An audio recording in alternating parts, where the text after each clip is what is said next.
This is Radio Taiwan International.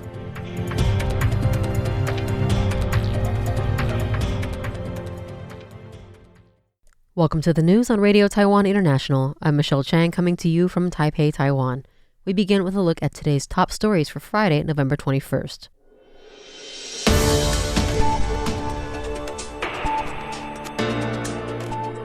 Reuters reveal of China's shadow navy drills deepen invasion concerns. National security tests reveal the weaponization of Chinese-made AI. And the U.S. backs Japan, warning China against coercion in the region. But first, today's top story. Reuters analysis finds that China is using a shadow navy made up of civilian cargo ships and ferries to rehearse an invasion of Taiwan. A new Reuters investigation shows Beijing incorporating civilian roll-on, roll-off ferries and deck cargo ships into large-scale amphibious landing drills along China's southeast coast. Ship tracking data and high-frequency satellite imagery from exercises in July and August reveal vessels pushing directly onto beaches near Jieseng in Guangdong province, unloading vehicles via attached ramps in what analysts say is the clearest public evidence yet of civilian ships being folded into PLA invasion planning. Satellite frames reviewed by experts in Taiwan and the United States show deck cargo ships, common in Asian coastal trade, delivering armored vehicles and equipment without relying on port infrastructure.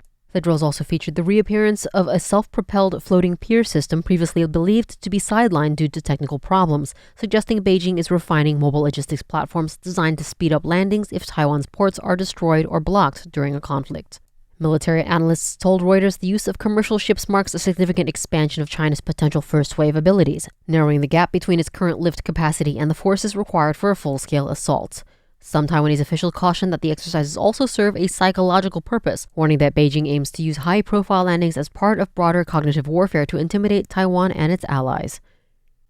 According to media reports, the National Security Bureau, or NSB, has recently been conducting random tests on Chinese-made generative AI language models.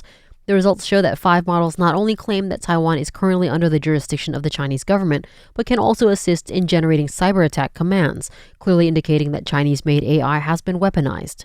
The 5 generative AI language models that were revealed to be a risk included DeepSeek, Doubao, Baidu's Ernie, Tongyi's Quen, and Tencent's Yuanbao. The tests show that content generated from these engines contains serious bias and inaccurate information, particularly concerning issues such as cross-strait relations and international disputes.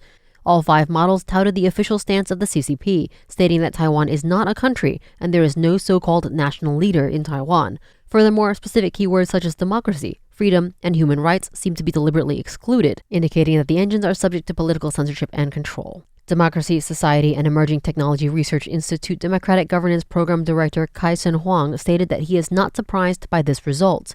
He explained that Chinese AIs are subject to censorship because the companies they serve are all based in China and need to comply with Chinese political requirements. Furthermore, tests also revealed that the models can easily generate highly inflammatory content and cyber attack commands by exploiting code, greatly increasing the management risks to cybersecurity. Huang said that with the rapid evolution of AI, attack software is becoming increasingly sophisticated and the number and speed of attacks are increasing. Regarding how the government should respond, Taiwan Securities Association Deputy Secretary General He Zhenhui said that the era of humans verifying and responding to cyber attacks is over. He underscored that Taiwan must invest in further developing AI to fight AI, to enhance the rapid screening and identification of disinformation, while relevant government agencies respond quickly through their warnings and alerts. Huang also suggested that the best way to counter Chinese-controlled AI is to refuse to use it, which will not only prevent information leaks, but is also the most effective way to block disinformation and cognitive warfare. The U.S. State Department said that it firmly opposes any unilateral attempt to alter the status quo in the Taiwan Strait, East China Sea, or South China Sea, including through force or coercion. The statement followed a sharp escalation in China-Japan tensions after Japanese Prime Minister Takaichi Sanae told the Diet that a Chinese attack on Taiwan would constitute a survival-threatening situation under Japan's security laws, allowing Tokyo to address collective self-defense. Beijing condemned the remarks and summoned Japan's ambassador, while Chinese officials issued warnings against travel and study in Japan. Deputy State Department spokesperson Tommy Pigott reiterated U.S. support for the U.S.-Japan alliance, saying Washington's defense commitment extends to the Japan-administered Senkaku Islands. He described the alliance as the cornerstone of stability in the Indo-Pacific. The flare-up comes as analysts warn that Beijing is increasingly using economic and informational pressure in response to foreign statements on Taiwan. China has reportedly halted plans to resume imports of Japanese seafood and suspended the release of several Japanese films. Chinese officials have also urged citizens to avoid visiting Japan, though local reporting indicates many travelers are proceeding with existing plans. U.S. Ambassador to Japan George Glass publicly backed Tokyo, calling Beijing's actions a familiar pattern of economic coercion. He said the United States will firmly support Japan in any dispute with China.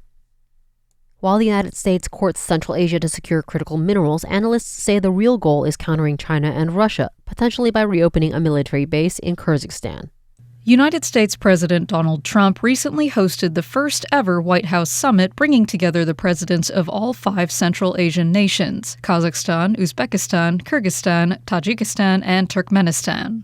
Washington hopes to leverage closer ties with these countries to expand America's supply of rare earth elements. However, scholars believe what deserves more attention is the unspoken U.S. strategy to unsettle its rivals. The summit was held under the C5+1 cooperation framework between the U.S. and Central Asia. Notably, President Trump announced during the meeting that Kazakhstan would join the Abraham Accords to normalize relations between Israel and Muslim-majority countries. The U.S. also signed a memorandum of cooperation on critical minerals with Kazakhstan that is clearly intended to counter China's rare earth export controls.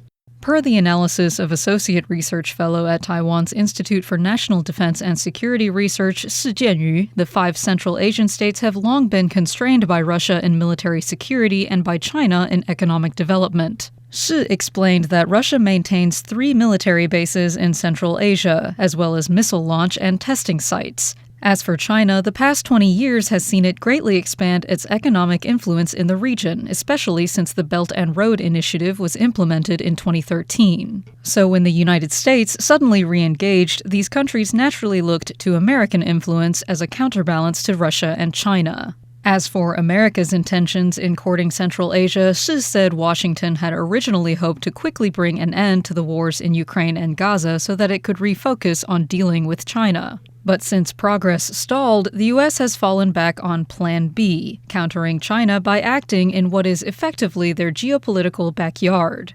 Shi believes that if the U.S. wants to effectively counterbalance Chinese and Russian power in the region, it will inevitably need to reopen its military base in Kyrgyzstan. While this plan was not discussed at the meeting, which was focused mainly on the cooperative mining of key minerals, he surmises this hidden strategy is almost certain to take shape in the future. Hannah Belinsky for RTI News. U.S. scholars and former defense officials told the Senate that Washington should expand the American Institute in Taiwan, or AIT, to keep pace with the rapidly growing diplomatic and security workload. The testimony came at a Senate Foreign Relations Committee hearing reviewing the implementation of the Taiwan Enhanced Resilient Act, or TERA, as lawmakers examined whether current U.S. structures can support deeper cooperation with Taipei. Former Pentagon Taiwan policy lead Lauren Dickey said AIT's Taipei compound has reached its limits, noting that existing facilities cannot accommodate the personnel required for expanded U.S. objectives, particularly in defense and cybersecurity cooperation. She urged the department to consider establishing a second or third AIT facility and called for the immediate appointment of a new AIT chair, a post that has been vacant since January. AIT's Taipei office employs more than 550 staff across political, economic, consular, commercial, and public diplomacy sectors, with another branch office in Kaohsiung. Dickey said that footprint no longer matches the scale of TERA-related work, including joint defense planning, supply chain coordination, and increased congressional engagement. And the American Institute in Taiwan, which manages one of the most consequential portfolios of any U.S. mission, faces staffing and facility constraints that limit its ability to support an ever-expanding security agenda.